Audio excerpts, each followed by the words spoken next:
Hi, I'm Natalie Bouchard, and you're listening to Inside NC Labor, a podcast designed to inform and educate North Carolina citizens on the role that the Department of Labor plays in state government. Welcome, everyone. I'm Natalie Bouchard, Public Information Officer at the Department of Labor. Hey everybody, this is Mary Catherine Revels, also Public Information Officer. And today we have a special guest with us in prep for National Library Week. I am Nick Vincelli. I'm the librarian at the North Carolina Department of Labor. Well, could you tell us a little bit about the library and about what you do? The Department of Labor Library, also known as the Charles H. Livengood Memorial Library, is it's what's regarded as a special library. That is a small library that doesn't serve the general public. It's not a general public library, but that serves, in this case, a state agency, but we also provide services to the public. It's got about 14,000 volumes in the collection. We circulate safety and health videos to registered public patrons and also to internal patrons as well. We also have a large consensus standard collection. We have probably at least several thousand consensus standards, and by that I mean technical publications issued by organizations such as ANSI, ASME, NFPA, CGA, ISO. You know, it's a big alphabet soup there. Yeah. And it's like they have their own universe, so it's and they have a lot of joint publications and all that, so it's a little challenging. And they often update their standards every several years, so it's a little challenging to keep up with all that and add it to the collection. We also began a streaming video service in September 2017 through the Training Network now, where patrons who register with the library can log in and access over 600 videos on a variety of safety and health and human resource related topics in English and Spanish and with accompanying material. So this has proven very popular.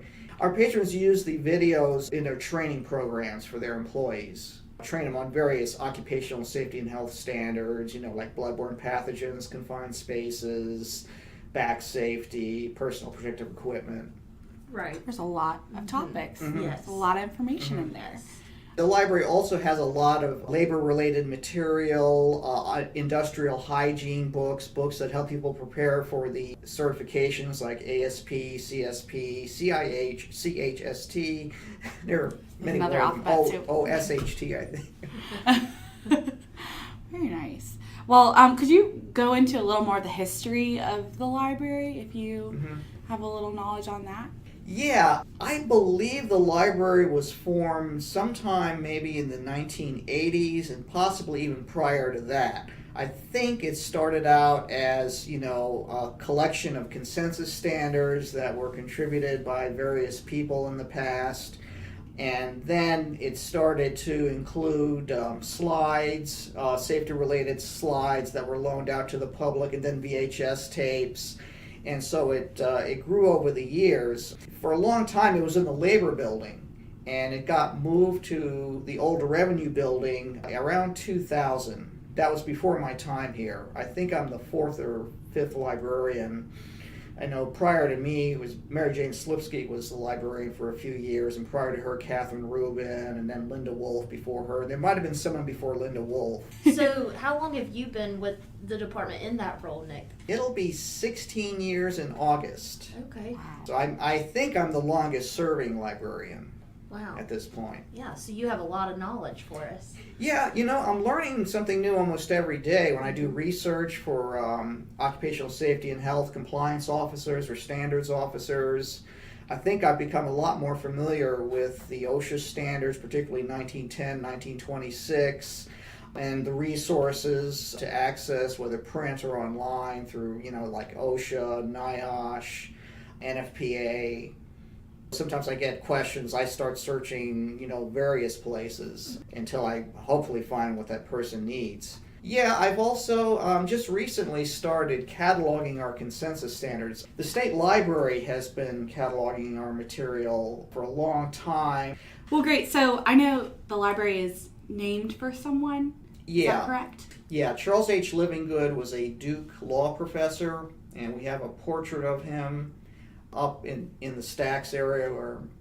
And I think the state legislature named the library after him in the mid-'80s. I'm not sure why. Possibly he made some donation. We have some of his material in the library. A lot of us, law journals and also scrapbooks and all that. You provide a great service and you have a lot of resources. Mm-hmm. Do you have something that you wish more people knew about the library? I think in recent years, since Department of Labor has gotten social media accounts, I sometimes ask you or post something related to the library, and I appreciate that. That's just another platform for communicating resources in the library.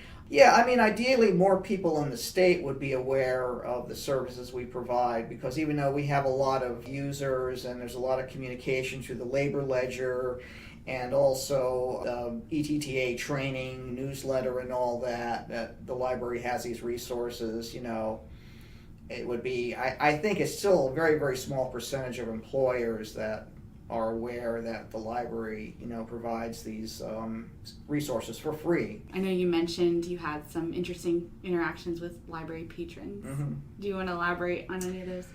Well, some people Google a library and they find the Department of Labor library and they think it's a public library. I was at a conference, NC Live conference, a year or two ago, and I decided to be conscientious and check my voicemail. And someone had called on Sunday evening, left a message, saying, I went over there and you were closed. So I called her back and I explained, well, yes, we're not open on Sunday evening. We're Monday through Friday, 8 to 5. Mm-hmm. And explained this is the labor library. Is there something you need? And she said, no, she was just looking for a public library. More recently, shortly after I arrived to work, a woman walked in. And I thought she might be a new, OSH employee, wants a tour of the library or something. And she was just asking, is this a public library? And I explained to her, no. And then I finally, referred her to, one of the branches of the Wake County Public Library. Mm-hmm. I'm sure there are some more strange anecdotes. I've got one, but I don't want to disclose it right now. Oh, maybe at some point in the future. Okay, gotcha. We'll look forward to that. Yes. Well, do you have anything else you'd like to add or talk about? Well, it's probably not of great interest to our listeners, but when I started, we were using a manual circulation system. We were filling out cards and all that. I arranged for the automation of the library, so we got our first automated system back, I think, in 2005, and we used the one that the state library selected, so we kind of piggyback off their system for circulation and for our cataloging records. So if anyone, searches in the Evergreen NC Cardinal catalog, they can also find holdings for the labor library as well as some other state agency libraries. Okay, that's hugely really important. Yeah, really convenient. Yeah. So, Nick, do you see any trends during the year of stuff that is checked out or requested for? Any kind of trends? I know we're entering the spring/summer season now. Is there something particular that people are interested in around that time? Well, usually in the winter I get more requests for winter safety related videos, and in the summer more requests for heat stress related videos. But I tend to get the same topics come up. Forklift training's very popular, bloodborne pathogens, fall protection. It also depends on the employer who's contacting us and, what standards might apply to that employer. Mm-hmm. Somewhat sadly, the circulation statistics have been declining over the years, and since we started the streaming video service, not surprisingly, the physical video circulation stats have really plummeted. The book circulation, which is primarily to Department of Labor employees, has remained relatively stable, and it's maybe averages like 30 a month or something. Kind of like to see some circulation. I know I've been putting more emphasis on electronic resources, as have just about all libraries these days. Yeah. And I often refer people to online videos or online publications. the future. Exactly. The future is now. Yes. So if there's any new issues or videos that come into your office, then I guess you normally contact us to let the people know through social media. Is there another way that people can find out? Possibly the labor ledger. You'll always send an email to DOL asking for contributions to the employee newsletter, and I always kind of have something saved up, so that's why I can send it to you so quickly. But with the labor ledger, I'm not sure, maybe it just goes to certain people on the staff here asking for contributions, but that would be not every month, but maybe every few months would be a kind of a decent interval for the labor ledger, and I can come up with something, mention some new books or videos. Right. Okay. So if the person out there, employers or employees, want to contact you, how are they able to do that? They can call me 919-707-7880, or they could email dol.library@labor.nc.gov.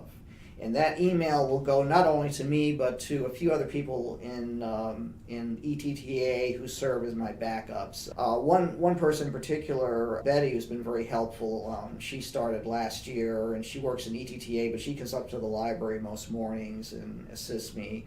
Now, I used to have a full-time library assistant for many years, Nancy, and she retired in 2012, and her position got eliminated.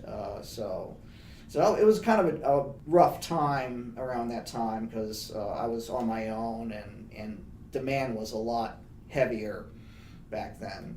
The library was a lot busier. And also Michelle Schmidt, too. She helped in the library when she was a processing assistant at ETTA. Okay. Well, great. Well, thank you so much for joining us today. Yeah, thank you for this opportunity. I appreciate it. Oh, great.